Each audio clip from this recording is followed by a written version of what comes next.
it's overwhelming, but it's also our jobs. Our job is only going to get harder. It's worrisome. This is something that's unprecedented. Now is not the time to be a cowboy. No one has anything to prove. We're all in this together.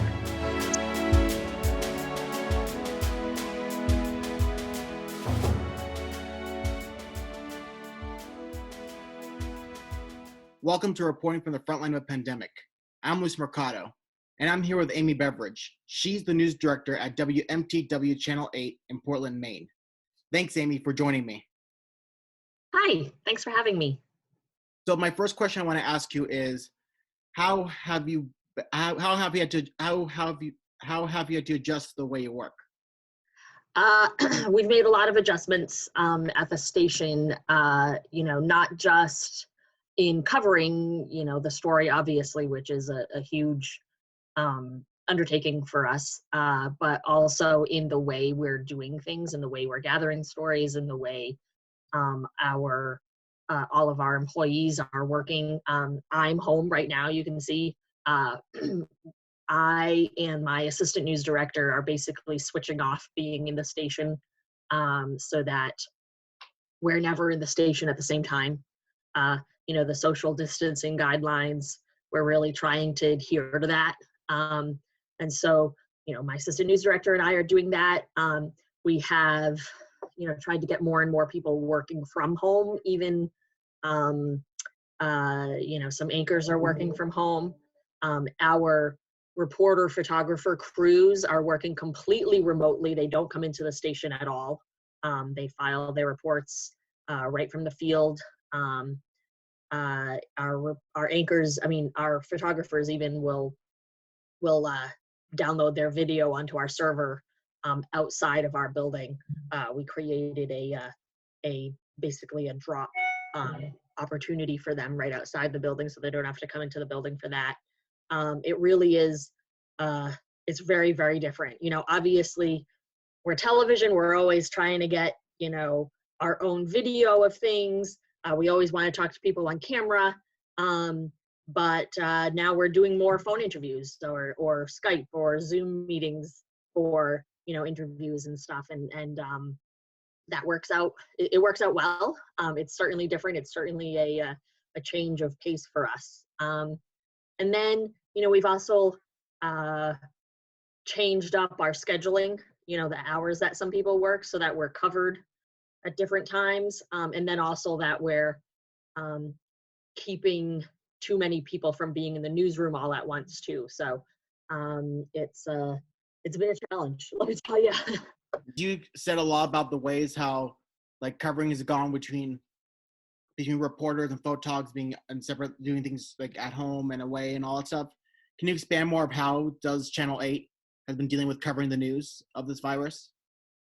Yeah, so we've done every single day. The Maine CDC has a press conference, and we carry that live every day.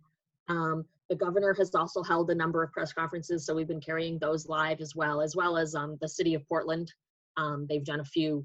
So, we'll break into programming for those and keep those live.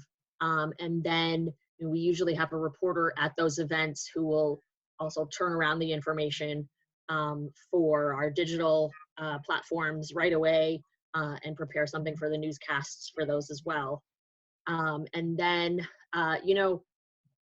we just talk about all the different angles to cover. There really is no shortage of content when it comes to this. The stories really, really tell themselves too.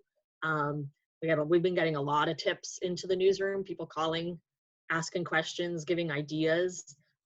So that's really been big. It also, the calls we get into the newsroom and the emails we get into the station are really helpful to help us kind of gauge what is on the mind of the viewers. What is it, the things that are the most concerning for them. So we're doing a lot of that. Yeah.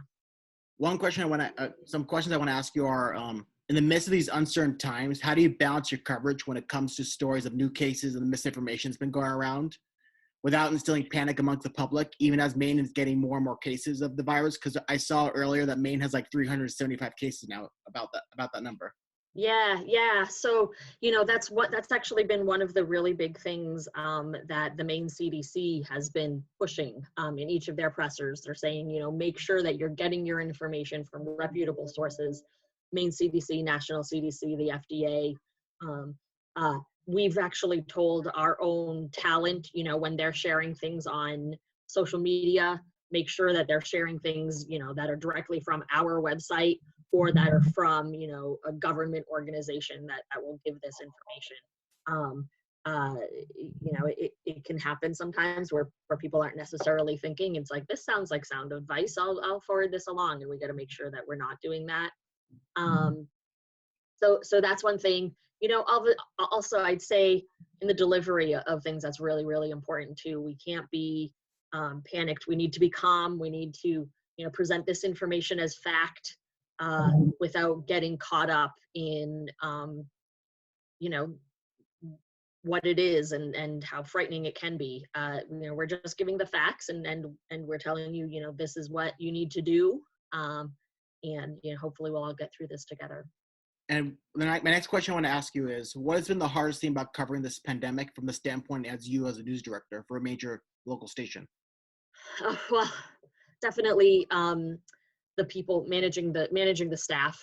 I have a staff of 50 people, and reconfiguring their schedules and making sure that we're covered well enough 24/7. But also, their personal needs. We are essential employees. We have to work during this time. We're first and foremost. And, everyone understands that. We signed up for this. This is what we do, right? But, we're also human beings who have our own fears about things that are happening and, want to make sure our families are protected. And, it's also grueling.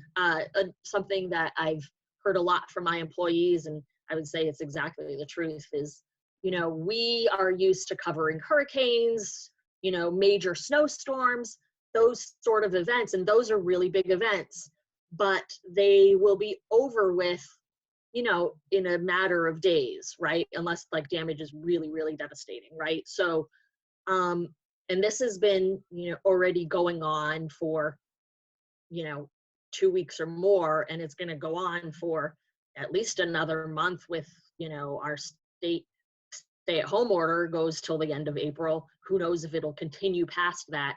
That's the real challenge, I'll say, is, managing the people, keeping everybody, in good spirits, and, reminding them that like we are doing some really important work right now.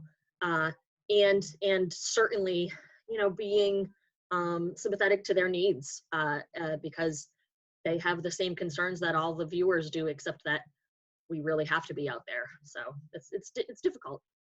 And how are you dealing with the stress, considering the circumstances that are coming with maintaining balance and maintaining all of this, as well as maintaining a balance of work and home, considering everything that's been going on, especially you have so much to do to maintain a lot in a station like this?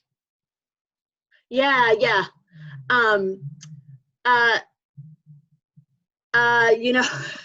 I don't necessarily have the answer.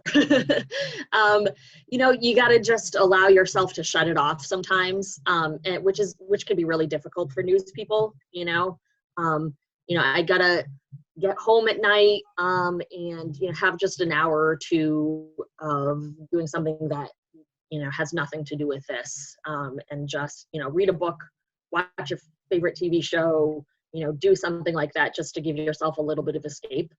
Certainly exercise is really important. And I like to do, YouTube fitness videos and that sort of thing. That's helpful to deal with stress. Everyone sort of deals with it in their own way. And you just got to remember to allow yourself to shut it off. For news people, that's really, really difficult sometimes. So it really can mean, I got to put my phone down. I can't be looking at my phone all the time. So. As he just gives some advice, what what's your advice to anyone who wants to go into broadcast journalism and news? Uh, well, you know, I have my normal advice that I would give to anybody, any students out there. You know, don't be afraid to start small. Absolutely be willing to start small. You know, go to a small market. You're going to get to do all the different jobs that you want to try. You're also going to have the ability to make mistakes, and the stakes aren't going to be as high, but you're going to get a ton of experience. And then you move up from there. You know, be willing to move away. More and more students aren't really willing to move farther from their homes. Be willing to move away. You'll get all kinds of more opportunities that way, and you'll also be able to move up more quickly to, you know, larger markets if that's what you want. I'll say, you know, in this environment, in this sort of new environment that's really new to all of us, you know, allow yourself time to like I said, sit back and kind of shut it off once in a while. And, you know, when you're there, don't lose sight while you're at work. You know, don't lose sight of really how important it is what we do. Sometimes, you know, we get so caught up in you know, the day-to-day of doing what we do.